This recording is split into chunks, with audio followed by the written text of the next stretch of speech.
Bagaimana kabar saudara hari ini? Luar biasanya tapi gak kedengeran suaranya saudaraku. Hari ini saya akan masuk pada bagian yang kedua dari seri firman Tuhan Blessed Hand. Minggu lalu kita sudah berbicara saudaraku. Tangan yang berlumuran berkat ini akan membawa saudara dari kemenangan pada kemenangan. Tapi berbicara tentang kemenangan pertanyaannya jadi ini saudara. Menang atas apa kan gitu? Menang atas apa? Kalau zaman itu simply saudaraku menang dalam peperangan. Tapi kalau di zaman sekarang menang atas masalahmu. Menang atas tantangan yang ada di dalam kehidupan saudara. Even menang atas dirimu sendiri. Kan gitu saudaraku. Nah, tangan yang bisa berkemenangan ini certainly. Pasti bukan lazy hand ya saudara. Sepakat ya? Pasti bukan lazy hand. Justru malah ketika tangan ini terbiasa, akhirnya saudaraku berhadapan, berkemenangan dari masalah demi masalah, akhirnya tangan ini menjadi tangan yang terbiasa berperang. Oke? Kabar baiknya, tangan yang terbiasa berperang menjadi tangan yang terlatih. This is my point. Ini yang akan saya bagikan di bagian yang kedua dari seri firman Tuhan, the blessed hand. The blessed hand is not only the favor of God. The blessed hand terjadi karena tanganmu jadi tangan yang well trained. Itu yang terjadi juga dalam kehidupan Daud, saudara. Kalau minggu lalu kita berbicara tentang Yusuf, hari ini saya akan membawa saudara membuka dari 1 Samuel, pasalnya yang ke-18, ayatnya yang ke-5, dan kita akan melihat dari kehidupan Daud. Siapakah Daud ini dan apa sih yang terjadi atas kehidupan Daud? Saya bacakan ayat 5 terlebih dulu. Daud maju berperang. Hanya dari 3 kata ini aja kita bisa banyak belajar loh saudara. Daud maju berperang. Belajar apa pastor? Katanya Daud ini a man after God's own heart. Kok Tuhan gak luputkan dari peperangan? Sudah belajar satu dulu ya saudaraku. Bahwa gak peduli saudara a man after God's own heart. Bukan berarti Tuhan gak sayang saudara. Jadi orang Kristen itu tidak membuat saudara lepas dari masalah. Period. Titik. Daud yang adalah a man after God's own heart. Alkitab mencatat, bukan saja dia berperang, tapi ayat ini lanjut, dan selalu berhasil. Kata selalu, masuk akal nggak kalau saya berpikir seperti ini? Saudara nggak mungkin dong perang sekali terus bilang, yeay saya selalu menang. Gitu. Doesn't make sense dong. Kalau saya bilang selalu, berarti perangnya lebih dari sekali dong. Dan kita juga aneh juga loh kalau bilang baru 2 kali perang terus selalu menang gitu kan aneh ya saudaraku. Kata selalu itu biasanya akan dipakai when there is repetition gitu. Pengulangan yang terus menerus akhirnya orang menyimpulkan kok selalu menang ya. Nah artinya Daud itu bukan hanya dia diizinkan Tuhan ngalami peperangan. Peperangannya banyak. A man after God's own heart. Orang yang berkenan di hadapan Tuhan. Lah kok malah banyak perang. Kalau zaman sekarang ya saudaraku. Katanya anak Tuhan. Katanya disayang Tuhan. Lah kok masalahnya banyak. Make sense? Nangkep ya saudaraku. Nah jadi hari ini saudara. My first point yang saya mau establish di sini. Hilangkan dulu pola pikir jadi orang Kristen gak ada masalah. Kita tahu tapi gak benar-benar tahu. Sehingga ketika masalah datang lagi kita gini, kok Tuhan tega? Kok diizinkan? Saya salah apa? Saudara, do you get the form apa kayak patternnya tuh muncul terus gitu. Itu sebabnya I have to establish the point. Jadi orang Kristen itu tidak menyingkirkan masalah. Bukan Tuhannya tega, bukan Tuhannya jahat. Daud juga sama. Tapi at the same time saudara, kata selalu ini jadi menarik nih buat saya. terlepas dari banyaknya peperangan, Tuhan izinkan kok dia selalu menang.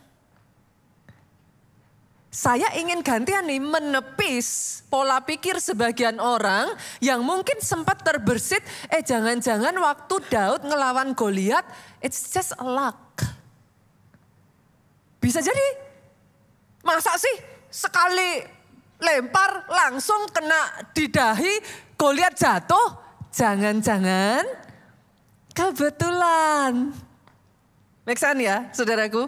Nah hari ini saya kepengen membawa saudara memahami kenapa kok saya pengen menghapus bukan kebetulan. Kalau kita hanya membaca satu ayat, dalam ayat ini dikatakan Daud selalu menang. Ya oke lah ada satu ayat ngomong bahwa Daud selalu menang. Tapi saya tarik yuk dari pasal yang sama Pak, turun ke bawah. 1 Samuel 18, kita lihat di ayatnya yang ke-14. Daud berhasil di segala perjalanannya sebab now you find the reason. Now you find the reason. Jadi bukan hanya sekali saja pada saat dia ngelawan Goliat, ups, puji Tuhan, Daud beruntung. Pas itu kok ya batu masuk ke jidat gitu kan. No, it's not. Daud berhasil di segala perjalanannya. Tapi masalahnya banyak. Banyak perang. Kok bisa? Sebab Tuhan menyertai dia. Hari ini saya berdoa ya saudaraku, the blessed hand itu bukan happen hanya sebuah kebetulan. Sorry to say. The blessed hand itu bukan hanya sekedar, karena kasih karunia Tuhan. The blessed hand terjadi karena tangan Daud itu terlatih. And he is not alone. Ada Tuhan yang menyertai dia. Bolehkah hari ini saya mengatakan, instead of you running away from problem. Masalahnya kan ada terus toh. Enggak yang ini ya nanti yang apa. Enggak yang ini ya that's life saudaraku. Saya rasa kalau hidup enggak ada masalah kan enggak seru ya. Saudara mau cerita apa? Hidupku baik. Baik itu baik gitu kan. Enggak ada yang diceritain. See? The fun thing about life is that ada masalah tapi you conquer it. Then you have a story. Aku menang loh. Aku seharusnya udah begini. Tapi enggak loh. Tuhan tolong aku. Nah, that's the story. Doa saya hari ini, ayat ini mengingatkan kepada setiap kita. Jangan pernah mau jalan sendiri. POV-nya, orang zaman sekarang kan sukanya POV gitu kan saudaraku. Point of view-nya jangan zooming the problem. Point of view-nya jangan berusaha mengeliminasi problem. Percuma, saudara akan capek berusaha mengeliminasi problem, nanti secepat saudara eliminasi 2 kali lipat muncul yang baru. Jadi no, that's not the way to see it. Instead, boleh nggak saya ajak punya point of view yang baru? Selama Tuhan menyertai engkau, gak apa-apa ada masalah. Itu hanya membuat saudara seperti Daud yang koleksi trofi, saudaraku. Daud selalu menang, Daud selalu menang. Kemanapun dia pergi selalu berhasil. Kenapa? Ada penyertaan Tuhan. Dihimpit tetap menang. Dihalang-halangi tetap menang. Dikejar-kejar tetap menang. Boleh Bapak Ibu? Saya bawa lagi ya. Turun lagi ke bawah ya. Ayat 30. Kita lihat. Apabila raja-raja orang Filistin, amazingnya dari masalah ya saudaraku. Lihat ini. Maju berperang, setiap kali mereka maju berperang, maka Daud lebih berhasil dari semua pegawai Saul.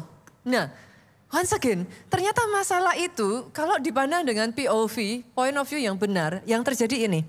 Sehingga nama Daud sangat masyhur.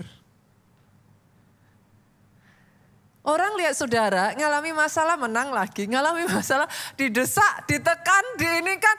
Kok yang satu ini tetap bertahan. I think that's kind of like nice, saudaraku.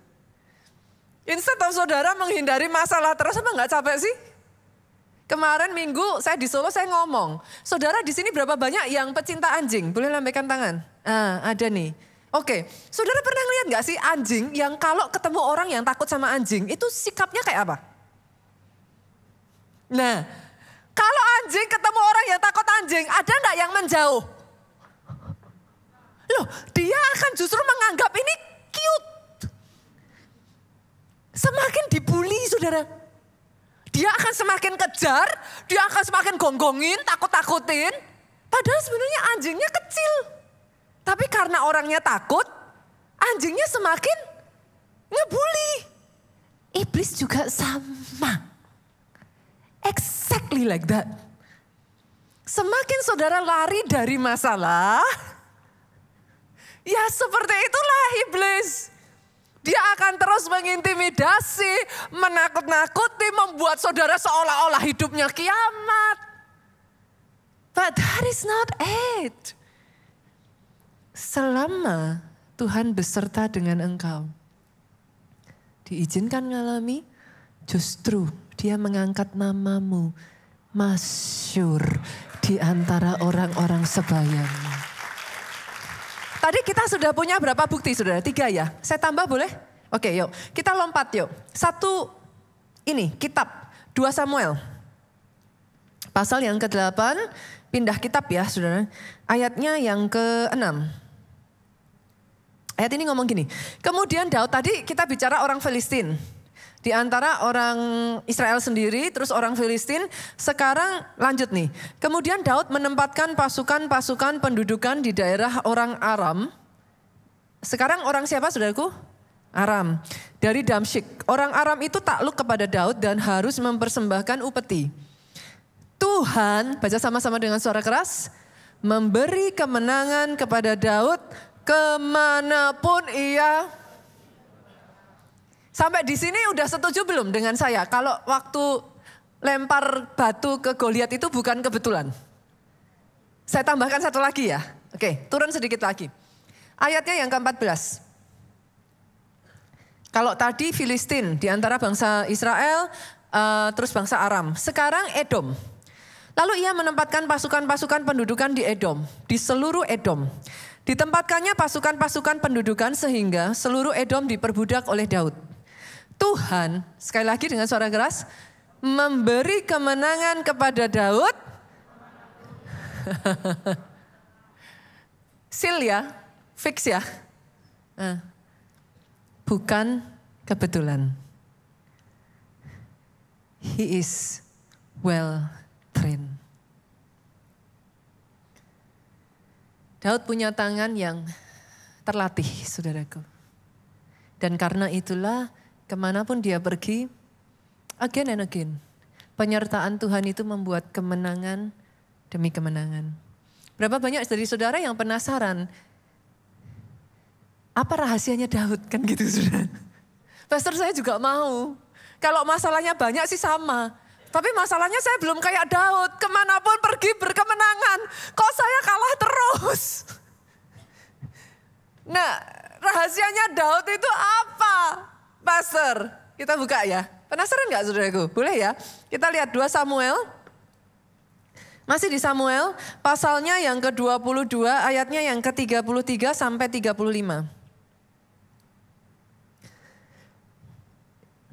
Daud ngomong gini, saudara.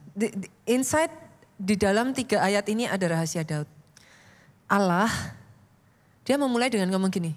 Allah, Tuhan, Dialah yang menjadi tempat pengungsianku yang kuat. Sampai di situ dulu. Saya tanya, saudara. Karena ayat itu menulis bahwa Daud selalu menang, maka saudara berpikir bahwa Daud selalu menang. Ada enggak orang yang menang yang ngungsi? Oke, point of view-nya ya, saudara. Coba nih saya tanya nih. Menurut saudara kalau orang sampai dibuat ngungsi itu happy atau for like a bad thing? Happen? Bad thing ya. Zaman sekarang saudara sampai harus ngungsi karena apa? Banjir? Make sense? Banjir? Orang ngungsi? Kebakaran? Ngungsi? Gempa bumi? Masuk akal. Milih yang mana dari 3 ini? Dalam nama Tuhan Yesus, pastor, kok malah disuruh milih? Berarti saudara sepakat dengan saya kalau ini nggak baik dong? Sepakat, oke. Menurut saudara, kalau orang menang, apa dia harus ngungsi? Terus kenapa Daud selalu dikatakan menang? Menang itu akhirnya, saudara. Tapi meanwhile the process, it's the same ugly. Yang mengerti aminnya yang paling keras. Yang paling penting adalah akhirnya engkau menang. Tapi akhirnya engkau menang tidak akan terjadi if in the process you are giving up. Daud sampai ngomong loh, Tuhan tempat pengungsianku yang kuat. Tahukah saudara justru di momen-momen semua masalah itu tidak berhenti. Kita tahu kok saudara, constantly Daud ada dalam pelarian dari kejaran Saul. Tidak ada habis-habisnya loh saudaraku. Berapa tahun itu dia ngalami itu semua. Di mana pertolongan Tuhan? Some people might think that way. Tapi buat Daud, Daud ngomong, Tuhan tempat pengungsianku yang kuat. Sekalipun dia dikejar-kejar Saul, Daud bisa melihat kalau dia masih hidup, itu pertolongan Tuhan. Jadi kadangkala berkemenangan itu bukan selalu dalam bentuk yang oke, masalahnya udah selesai, baru bisa disebut menang. Tapi di tengah masalah Tuhan terus melindungi dan menjagai, itu pertolongan Tuhan. Jadi saya ajak kadangkala yang membuat kita jadi mengambil kesimpulan yang beda adalah point of view yang beda saudara. Tapi di sini saya butuh saudara untuk melihat nih. Ternyata Daud itu ngomong, no, Tuhan jadi pengungsianku yang kuat. Artinya kan dia masih lari dari masalah tuh ini saudaraku. Dia masih terus lari dari Saul kan. It's not yet finished, the process is not yet finished. Ayat ini lanjut lagi ngomong gini, bukan hanya dia menjadi tempat pengungsian, Tuhan membuat jalanku rata. Kalau Tuhan bilang Daud bilang dia membuat jalannya rata, artinya jalan yang ditempuh Daud saat ini adalah berkelok-kelok. Mengikut Tuhan gak selalu jalan rata loh saudaraku. Tapi now saya berdoa sama seperti Daud, you can speak. Bukan situasimu, tapi yang engkau percaya Tuhan kerjakan atas hidupmu. Come on, kalau mau tepuk tangan yang paling meriah. Posisi aslinya Daud masih dikejar-kejar. Instead of ngomong Tuhan, kenapa aku terus dikejar Saul gak berhenti-berhenti. Daud ngomong, engkau tempat pengungsianku yang kuat. Posisi sekarang Daudnya masih terus dikejar tuh namanya kejar tuh gimana sih saudaraku berkelok-kelok. Tapi Daud ngomong Tuhan loh yang meluruskan kakiku. Nyenengin ya saudaraku nyenengin ya. Amazing. Saya tuh baca ayat ini saya amazed. Yuk kita lanjut lagi. Ayat ini bahkan ngomong gini. Yang membuat kakiku seperti kaki rusa. Fun fact saudara. Rusa punya kecepatan lari yang lebih kencang dari singa. Buktinya saudaraku. Rusa itu kecepatannya bisa 90 km per jam, singa 80 km per jam. Hitam di atas putih siapa yang menang? Kenapa banyak rusa mati digigit singa dan dimakan singa? Ada yang bisa menjawab? Loh hitam di atas putih rusa menang. 90 lawan 80 tipis sih, tapi menang. Ini loh saudaraku, ini poinnya. Istri Lot bukan jadi tiang garam karena kejadian yang di belakang.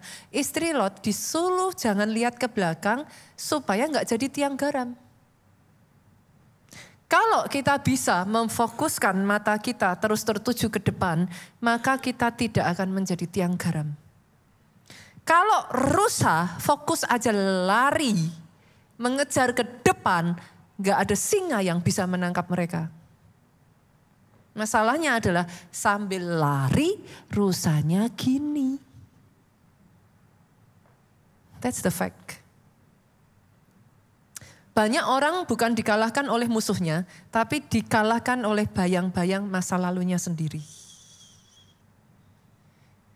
Itu memperlambat langkahmu, saudaraku. Setiap kali mau dibawa maju, mau dibawa Tuhan naik, lihat ke belakang lagi. Jadi poinnya apa Pastor Dieng di sini? Kenapa Daud itu selalu dia bisa lari? Poinnya simpel, saudara. Tuhan basically mau membawa engkau ahead of your enemy. Ayat ini tuh sebenarnya ngomong itu, saudaraku. Dia melatih engkau so that you can be ahead of your enemy. Tuhan tidak berjanji singanya dihilangin. Make sense ya? Tuhan gak berjanji singanya diambil. But Tuhan ngomong sama si rusa, rusa kamu tuh bisa lari lebih cepat dari singa. Sadari di dalam dirimu, atas hidupmu, ada DNA pemenang. Yang memang membuat engkau tuh sebenarnya gak bisa kalah, saudaraku. Most of the time, your biggest enemy is you. Jangan melihat ke belakang. Maju terus. Firman ngomong, lupakan yang telah lalu, mengarah pada tujuan, dengan mata memandang Tuhan Yesus berlari sampai menang. Apa lagunya itu, saudaraku? Berlari sampai akhir. Nah, jangan melihat ke belakang lagi, lihat kepada Yesus terus lari sampai akhir. Ayat ini ngomong lagi nih, di breakdown lagi ya saudaraku, satu-satu ya. Membuat aku berdiri di bukit. Orang bodoh mana yang di tengah-tengah pengungsian dan pengejaran naik ke atas bukit terus gini, aku di sini. Jadi ketahuan gak saudara? Harusnya orang tuh kalau bersembunyi ngungsi di mana dia? Di gua. What does it mean, Pastor? Pernah gak ngerasain ini saudaraku? Di tengah masalahmu pun dia izinkan engkau mengalami kemenangan loh. Ada penghiburan Tuhan loh. Selalu dia mengizinkan kau menjejakkan kaki di atas bukit loh. Jangan lihat terus masalahnya. Jangan lihat terus seolah-olah kayak tidak ada pertolongan Tuhan. Bukankah satu demi satu, step by step, ada Tuhan di situ. Ada kelepasan yang dari Tuhan. Ada anugerah aja. Masalahnya masih ada. Tapi you cannot deny. Ada anugerah Tuhan juga berjalan atas hidupmu. Dia mengizinkan kakiku berjejak di atas bukit. Di dalam pelariannya, Daud berkata, yang berikutnya saudaraku, dia mengajar tanganku berperang sehingga lenganku dapat melengkungkan busur tembaga. Tadi saya membahas ini. Busur tembaga dengan busur kayu versus busur kayu saudaraku. Busur kayu definitely kalau di zaman itu pasti lebih ringan ya saudaraku. Should be easier ya. Tapi why? Daud memilih yang lebih berat. Busur tembaga itu enggak lebih gampang loh saudaraku. It takes a lot of hard work gitu. A lot of effort gitu. Why? Karena tidak semua yang instan itu lebih baik. Busur tembaga punya sangat banyak benefit lebih dari busur kayu saudaraku. Jelas-jelas yang pertama dia lebih durable, dia lebih tahan. Busur kayu cepat patah, busur kayu cepat lapuk. Tembaga ya certainly lebih tahan lama. Yang kedua, busur kayu itu dia itu fleksibel saudara. Jadi kalau ditarik panah dari sana akan ada daya lentingan balik. Sedangkan kalau dia logam otomatis lebih stabil. daya lentingan baliknya itu enggak ini saudaraku. Otomatis kalau lebih stabil, ya pasti toh lebih akan kena sasaran. Make sense ya saudara? Itu kelebihannya dari logam. Kalau masalah ringan nggak ringan ini beberapa ini yang saya cari, of course ini karena kondisi sekarang ya saudaraku. Logam pun tergantung logam apa bisa lebih ringan. Yang berikutnya lagi berbicara tentang customized design. Zaman itu mungkin not that inilah saudaraku. Kalau zaman sekarang panahan kan bisa di customize. Tapi yang kelima pemeliharaannya tentunya logam itu lebih mudah daripada kayu. Actually gitu. Nah overall orang itu akan lebih memilih logam daripada kayu. Tapi tantangannya kalau milih logam, more effort. Harus lebih terlatih Pak. Pertanyaan saya, saudara mau jangka pendek atau jangka panjang? Saudara mau hanya dipakai Tuhan atau bukan hanya dipakai Tuhan, tapi menyelesaikan pertandinganmu sampai akhir dengan baik? Saya berharap muncul orang-orang Kristen yang seperti ini ya saudaraku. Bukan orang-orang Kristen instan, yang penting saya diberkati pastor. Yang penting saya diangkat pastor, yang penting saya pokoknya inilah pastor, udahlah yang lain saya nggak mikir. Saya masih hidup dosa pastor, saya masih hidup ini pastor, yang penting saya diberkati titik. Doa saya orang Kristen yang bisa menyelesaikan sampai akhir bukan yang seperti ini saudaraku. Tapi orang Kristen yang tahan uji, tangannya sudah terlatih. Tahukah saudara kenapa Daud diizinkan mengalami semuanya ini? Karena the first king yang dipilih Tuhan, dipilih dengan mudah. Dan Tuhan berpikir, I lose him. Tuhan kehilangan Saul. Saul tuh dipilih dengan mudah. Dia bahkan gak nyangka bahkan dia akan jadi raja saudaraku. Tapi secepat dia diangkat, sayangnya secepat itu dia jatuh. Kali ini Tuhan berpikir, let's do another way. Aku pengen raja yang kedua ini bisa bertahan sampai akhir. Which one are you? Doa saya, engkau adalah orang-orang yang finish well, finish strong. Aminnya boleh yang paling keras, tepuk tangannya boleh yang paling meriah buat Yesus Tuhan kita. Tapi saya tanya nih, finish well, finish strong itu perjuangannya gak gampang loh saudara. Pilih yang mana? Cepat naik atau naik dan tetap naik? Setahu saya banyak orang yang akan lebih memilih cepat naik saudara. Setelah itu terserah Anda kan gitu. Banyak orang akhirnya membandingkan dan ya once again faktor kekayaan akan terus menjadi penentu. Kalau kamu lebih kaya berarti ya kamu lebih diberkati. Is it? It's not always like that. Lebih kaya itu banyak cara saudara. Mau pilih cara yang mana? Semakin saya berjumpa dengan sangat banyak orang yang ada di level-level tertentu, saya menemukan, do I want it? Karena kaya itu banyak caranya, saudaraku. Diberkati dan tetap naik, itu another story. Sampai akhir. Itu sebabnya di gereja kita itu mendesain ya saudaraku. Untuk orang datang ke gereja kita itu bukan hanya jadi jemaat, saudara dengar karena senang pengkhotbahnya. Kadang saya tuh sering ditanyai, Pastor Nita khotbah di mana? Saya tuh paling senang tak sembunyi-sembunyiin loh saudara sebenarnya. Biarin gitu. Mau yang khotbah siapa? Datang apa enggak? Saya tuh kadang-kala gemes pengen seperti itu. Kenapa? Karena in the end ya saudaraku, it's not who preach. It's between you and God. See? Bukan siapa yang khotbah, bukan siapa yang main musik.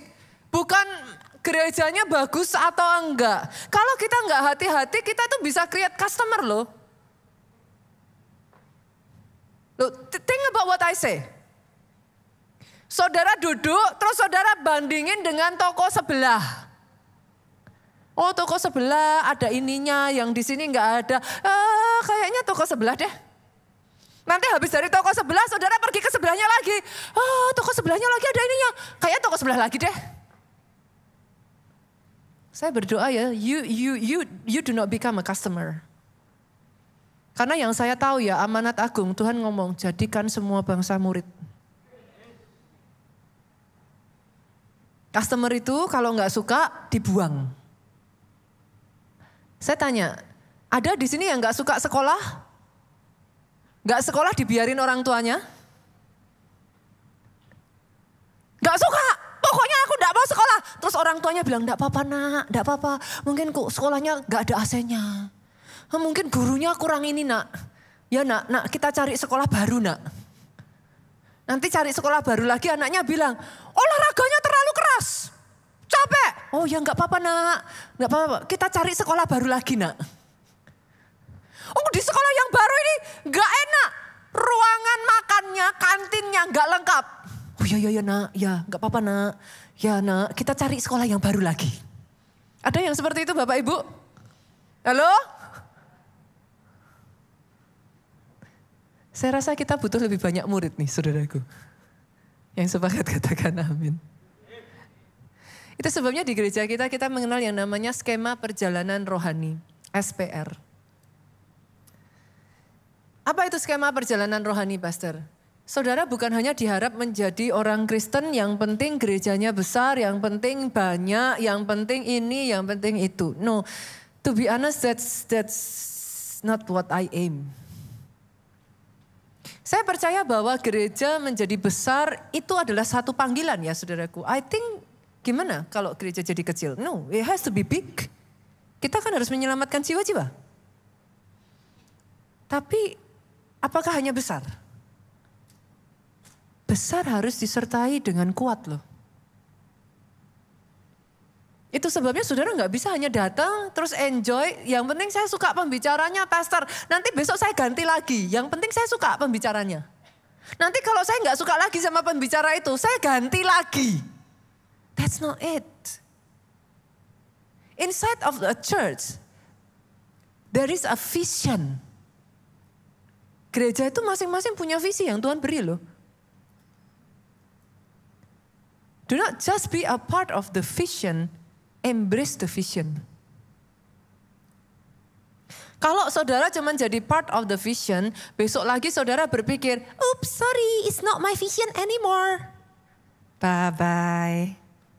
Tapi embrace the vision is like people that have the same vision, being united together, mengerjakan apa yang jadi rencana Tuhan yang dipercayakan atas sebuah gereja lokal. Aminnya boleh yang paling keras, tepuk tangannya boleh yang paling meriah. Pastor, berarti dalam skema perjalanan rohani saya ngapain Pastor? Pertama, diselamatkan dulu. Pastikan saudara orang Kristen yang sudah diselamatkan, bukan Kristen KTP. Loh banyak orang Kristen KTP saudaraku. Nanti begitu ada masalah sedikit gampang dia pindah.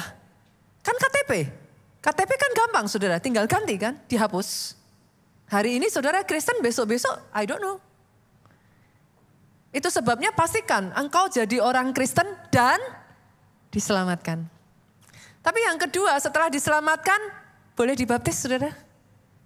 Yesus dibaptis, murid-muridnya dibaptis, itu adalah meterai. Yang lama sudah ditinggalkan, yang baru sudah datang. Itu meterai. Yang ketiga saudaraku setelah lahir baru, kan sebutannya itu lahir baru. Gabung dengan keluarga rohani dong. Senggol kiri kanan, ikut komsel. Pastor buat apa saya ikut komsel? Komsel banyak masalahnya. Satu kepala, satu pikiran. 10 kepala, 10 pemikiran. Seru ya saudaraku. Tapi sadarkah saudara bahwa memang gereja itu diciptakan, besi menajamkan besi, manusia menajamkan sesamanya. Jangan dihindari saudara. Kenapa dihindari? Artinya kalau saudara hindari, gak akan tajam. Anak panah yang gak tajam gak akan pernah dilepaskan. Jangan dihindari, it's okay. Memang menajamkan kok. Yang penting sadari satu hal. Lawanmu si iblis. Musuhmu bukan darah dan daging. Jadi jangan benci teman sepelayanannya. Jangan benci KKS-nya. Jangan benci pendetanya. Firman 2 minggu lalu. Belum tentu kadang orang ngomong itu sengaja mau nyakiti. Tapi kadang-kala bisa dipakai. Iblis itu kan akan berusaha saudaraku untuk menggagalkan rencana Tuhan atas hidup saudara. Siapapun orangnya bisa dipakai kok. Itu sebabnya firman ngomong, lawanmu si iblis, senggol kiri kanan saudara. Sadari dulu lawannya siapa. Lawanmu bukan suamimu, lawanmu bukan istrimu. Lawanmu bukan orang tuamu, lawanmu bukan anakmu. Lawanmu si iblis. Sepakat ya? Sampai di sini oke ya? Oke, kita jalan lagi nih. Pastor, kalau sudah komsel apa? Som. Som, ayo ikut som. Buat apa pastor? Udah sekolah, sekolah lagi. Capek. Simpel loh saudaraku, kenapa som? Saudara pernah ngeliat gak sih rumput kalau orang Jawa bilang tuh saya orang Solo nyebutnya tuh rumput teki. Suket teki. Kalau orang Jawa ya, suket itu rumput saudara. Rumput teki itu rumput yang di pinggir jalan. Saudara pernah gak nyoba jabut itu rumput? Mudah apa susah? Beneran susah? Yakin? Pernah jabut gak tapi? Aduh ini kayaknya saya berhadapan dengan orang Jakarta deh saudaraku. Pastor orang Jakarta mana urusan sama rumput. Oke, saya balik deh. Di kampung saya saudaraku. Kalau saya pergi ke Solo, saya jalan-jalan naik. Kalau di Jakarta ini puncak saudara. Itu biasanya ada rumput-rumput kecil tuh di pinggiran. Itu dicabutnya tuh semudah kayak cuman plup, plup, plup. Saudara mau jadi orang Kristen yang gampang dicabut, atau orang Kristen yang iblis mau nyabut aja butuh perlawanan keras? Yang mana? Make it hard. Dia boleh nyerang, make it hard. Karena ya saudaraku, api yang nyalanya kecil, beberapa minggu lalu saya ngomong, gak butuh iblis ngasih badai. Kalau apinya kecil, cukup begini loh. Mati. Jangankan saudara bilang sama saya, pastor masalah saya badai, masalah saya besar. Kalau apimu kecil, api rohmu kecil, iblis tuh gak butuh ngasih saudara badai. Cuman diginiin doang. Buat dia kesulitan yuk. Jangan segampang itu dicabut. Jangan segampang itu ditiup. Yang sepakat aminnya yang paling keras. Itu sebabnya jadilah orang yang tertanam. Orang yang berakar. Orang Kristen yang tertanam dan berakar. Yang tahu kebenaran firman. Susah dicabut. Kena masalah yang lain mundur, yang ini bilang bagus kok, masalah banyak benefitnya. Apa enggak jengkel iblisnya saudara? Dibuat tersinggung malah puji Tuhan, senyum. Jengkel loh lama-lama saudaraku. Saudara pernah lihat enggak anjing yang nyerang seperti itu? Kalau saudara justru malah ini, dianya takut kok. Anjing saya tuh di rumah kecil loh saudara. Kecil, pudel, kecil. Tapi kalau ketemu orang kayak seolah-olah dia kayak kayak gitu saudara. Padahal kalau kita iniin aja dia takut. Sadarkah di dalam saudara berdiam roh yang Alkitab berkata, roh yang di dalammu lebih besar dari roh yang ada di luar manapun. Sadari saudaraku. Single kiri kanan lagi, ikut SPR. Kalau sudah ikut diselesain. Nanti ada encounter, ada ISBC, ada banyak saudaraku. Go. Jadikan itu justru pemacu buat saudara semakin bertumbuh. Jangan jadikan itu sebagai syarat yang harus saudara selesaikan. Kalau enggak ini nanti enggak bisa ini pastor. Kalau enggak ini nanti enggak boleh ini pastor. Jangan. Itu didesain saudaraku membantu pertumbuhan setiap jemaat di keluarga Allah. Yang semangat, yang sepakat, yang mau boleh aminnya yang paling keras. Sekali lagi yuk kita kasih tepuk tangan. Oke, saya ajak saudara maju lagi. Pastor kalau gitu apa sih tanda-tanda cirinya tangan yang terlatih? Saya bagikan dua ya saudaraku. Yang pertama, tangan yang terlatih mahir mengenakan senjata. Udah pastilah saudara. 1 Tawarik 12 ayat 1 sampai 2. Inilah orang-orang yang datang kepada Daud di Siklak. Selama ia harus menyingkir karena Saul bin Kis, mereka pun termasuk pahlawan-pahlawan yang membantu dia dalam peperangan. Bicara tentang pahlawan, saudaraku. Orang seperti apa mereka? Mereka bersenjata panah, sanggup melontarkan batu dan menembakkan anak-anak panah dari busur dengan tangan kanan atau tangan kiri. Mereka itu saudara-saudara sesuku Saul dari orang-orang Benjamin. Menurut saudara ini orang hebat enggak? Saya tanya ya saudara, ada nggak di sini yang bisa makan dengan tangan kanan dan tangan kiri seimbang? Kalau ada angkat tangan. Hah? Bisa? Nggak bisa? Ada nggak yang bisa? Kecuali saudara kidal, jangan kidal ya saudaraku. Kan ada orang yang kidal itu orang yang memang terbiasa memakai tangan kiri, it's okay, which is okay gitu. Tapi orang yang benar-benar bisa pakai tangan kiri dan tangan kanan dengan seimbang. Enggak ya? Oke. Ada enggak di sini yang bisa nulis dengan tangan kanan dan tangan kiri seimbang? Kalau nulis sama makan aja enggak, menurut saudara, melemparkan busur panah dan melontarkan lebih susah apa lebih gampang dari makan dan menulis? Sepakat ya? Berarti ini orang-orang hebat. Nah, pastor, poinnya pastor apa? Ini poin saya. Sadarkah saudara, setiap orang dalam hidup saudara, Tuhan itu tahu bahwa hidup kita ini adalah peperangan dan pertandingan. Itu sebabnya tidak satu orang pun yang diberikan Tuhan bare hand. Semua orang punya senjata. Itu poin saya. Sadari itu. Pastor, buktinya apa? Oke, saya kasih bukti binatang aja boleh nggak? Jangankan kita manusia loh, ini binatang loh. Oke. Menurut saudara, kalau ada binatang yang paling lambat, salah satunya apa? Kura-kura ya? Oke, yuk kita lihat. Menurut saudara dia lemah ya? Lihat saudara, lihat. Tiding. Saya gemes sekali lihat videonya ini saudara. Buaya sebesar itu aja dengan kekuatan giginya nggak bisa menghancurkan tempurung kura-kura loh. Saudara mungkin gemes ngeliat dia larinya kok gak bisa cepet sih.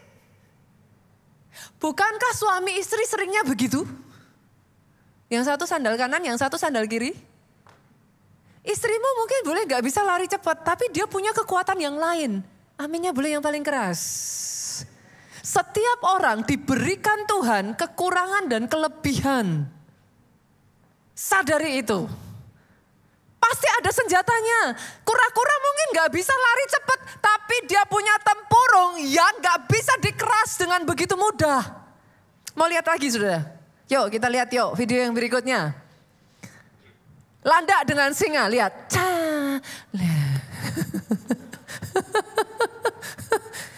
Singa aja dia gak berani main-main loh saudara. Tuh. Landaknya dengan santainya saudara. Saudara bisa mengerti yang saya maksudkan? Everyone is given a weapon. Saudara somehow one way or another Tuhan memberikan saudara bukan hanya kelemahan. Dia memberikan engkau kelebihan. Aminmu yang paling keras. Tepuk tangannya boleh yang paling meriah. Oke, satu lagi yuk. Saudara bisakah melihat binatang di sini?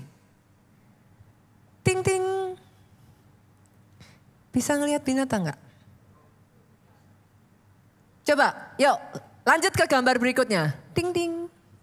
Nah, it's an owl. Camouflage. Kemampuan binatang tertentu untuk meniru habitat di sekelilingnya sampai-sampai orang tidak menyadari kehadiran dari binatang itu. Dan dengan cara seperti itu dia terhindar dari predator, saudaraku. Nanti di sini jangan-jangan saudara sampai rumah mencoba meniru jadi pohon. Poin saya apa? Sekali lagi, yuk. Daripada membandingkan diri saudara dengan kelebihan orang lain. Fokus yuk mengasah dan mempertajam kelebihan yang Tuhan berikan atas kehidupanmu. Orang yang terlatih adalah orang yang bisa memegang senjatanya. Bukan orang yang membandingkan diri dengan orang lain. Selalu pengen jadi orang lain. Seandainya aku kayak si A, si B, si C. Orang yang terlatih tahu, yes pastor, saya punya kelemahan ini. But I also have a strength. Dia sadar seperti apa kelemahannya. Dia tahu apa yang harus dikerjakan terhadap kelemahannya. Dan dia berfokus mengerjakan kelebihannya. Orang yang terlatih tahu bagaimana memegang senjata dalam hidupnya. Saya mengajak saudara di tempat ini ya, para orang tua. Orang tua yang terlatih bukan hanya menjelek-jelekkan anaknya. Anakku ini memang gak bisa ini kok pastor. Anakku ini memang begini kok pastor. Anakku ini memang lelet pastor. Kayak siput. Tapi orang tua yang terlatih bisa menajamkan anaknya. Boleh dia lelet kayak siput, tapi dia punya kelebihan yang lain. Mungkin dia tidak terlalu bagus di akademis, tapi dia punya kreativitas dan kelebihan di seni. Orang tua yang terlatih, instead of fokus pada kelemahan anaknya, fokus pada kelebihannya. Sama saudaraku, suami yang terlatih, instead of saudara nyalain istri terus, yuk asah istrimu sehingga menjadi pendamping yang bisa terbang bersama-sama dengan engkau. Di sini para pemimpin di tempat ini KKS, halo KKS yang terlatih. Daripada kita komplain sama anak sel kita, latih mereka yuk. Aminnya boleh yang paling keras. Doa saya ya saudaraku, ada orang-orang di tempat ini ya. The blessing of God flow inside of your life because you are well trained. Well trained bukan didapat di masa muda, well trained justru didapat pada saat engkau punya masalah. Yang kedua, saya tutup dengan ini. Yang kedua, tangan yang terlatih itu tidak gampang, tidak mudah merintih. Maksudnya gimana? Tangan yang terlatih nggak gampang mengeluh. Ada satu ayat yang menarik sekali buat saya. Ayat ini di 1 Tawarik 12 ayat 13 sampai ayatnya yang ke-15 saudaraku. Saya bacakan dari ayat yang ke-14 saja, 14 dan 15. Mereka itulah dari Bani Gad, kepala-kepala pasukan. Nah ini mereka tuh orang-orang hebat saudara. Satu orang terkecilnya ya saudara bisa mengalahkan 100 orang. Yang paling besar sanggup melawan 1000 orang. Ini orang-orang hebat saudara. Ayat 15, mereka itulah yang menyeberangi sungai Yordan di bulan pertama sekalipun sungai itu meluap sepanjang tepinya. Saya tuh jujur saya membaca ayat ini mengingatkan saya pada another story. Ada yang masih ingat sudah? The same time, long time ago, Tuhan membawa Yosua bersama dengan bangsa Israel menyeberangi sungai yang sama. Tuhan membelah air sungai Yordan dan mereka menyeberang di tanah kering, saudara. Saya ajak saudara untuk memahami point of view saya. Pernah nggak saudara lihat kesaksian orang lain terus saudara bilang gini, kalau Tuhan tolong dia, Tuhan bisa tolong saya. Pernah? Menurut saudara, bisa jadi nggak ya para prajurit ini mereka berpikir yang sama? Kalau dulu air laut itu disibak. Bisa jadi nggak ada orang-orang prajurit-prajurit yang berdoa, Tuhan sibakkan air laut, air sungai ini menjadi 2. Bisa ya? Bisa. Make sense. Tapi airnya nggak tersibak tuh saudara. Ada di sini yang berdoa kepada Tuhan. Dulu Tuhan tolong aku, sekali ini Tuhan tolong aku lagi. Bagaimana kalau kenyataannya air sungai itu tidak tersibak menjadi 2? Apakah saudara mengeluh? Apakah saudara kecewa? Hebatnya dari orang-orang ini ya saudaraku. Pada saat air sungai itu tidak terbelah menjadi 2. mereka menyeberangi sungai itu dalam keadaan airnya meluap. Pastor, what's your point? Saya yakin saudara sepakat dengan saya bahwa air sungai terbelah menjadi dua, that's a miracle. Tapi boleh nggak saya tambahkan, Pak? Di tengah air deras meluap seperti itu, mereka bisa menyeberang tanpa air itu tersibak. Itu pun mujizat. Make sure you have the right point of view. Jangan berpikir bahwa, oh kalau kali ini Tuhan nggak tolong lagi seperti dulu berarti nggak ada mujizat. No. Kali di mana-mana berhenti justru terjadi pada saat orang bangsa Israel menjejakkan kaki pertama kali di tanah perjanjian. Mana berhenti? Banyak orang berkata, Pastor, kenapa ya mujizat Tuhan berhenti dalam hidup saya? Maybe saudara sudah menjejakkan kaki di tanah perjanjian. Dan sekarang Tuhan mau melatih tanganmu berperang, jari jemarimu bertempur. Doa saya ya saudaraku, hari ini tidak ada satupun di antara saudara yang menyerah. Izinkan dia melatih tanganmu ini menjadi tangan yang terlatih. Bukan hanya melihat mujizat itu diadakan, tetapi Tuhan pakai melalui engkau. You perform the miracle, you are the miracle. Boleh sama-sama bangkit berdiri? Kita sama-sama katakan. Segala perkara dapat ku tanggung. Jangan menyerah ya saudaraku. Ada kekuatan kok. Bisa. Tuhan Yesus sahabat. Betapa percaya Tuhan setia. Sama-sama ya jemaat Tuhan saja katakan. Segala perkara dapat ku tanggung. Tidak selalu dia lepaskan engkau. Tidak selalu dia luputkan engkau. Tapi engkau tetap bisa bertahan, itu pun sudah adalah pertolongan Tuhan. Tuhan Yesus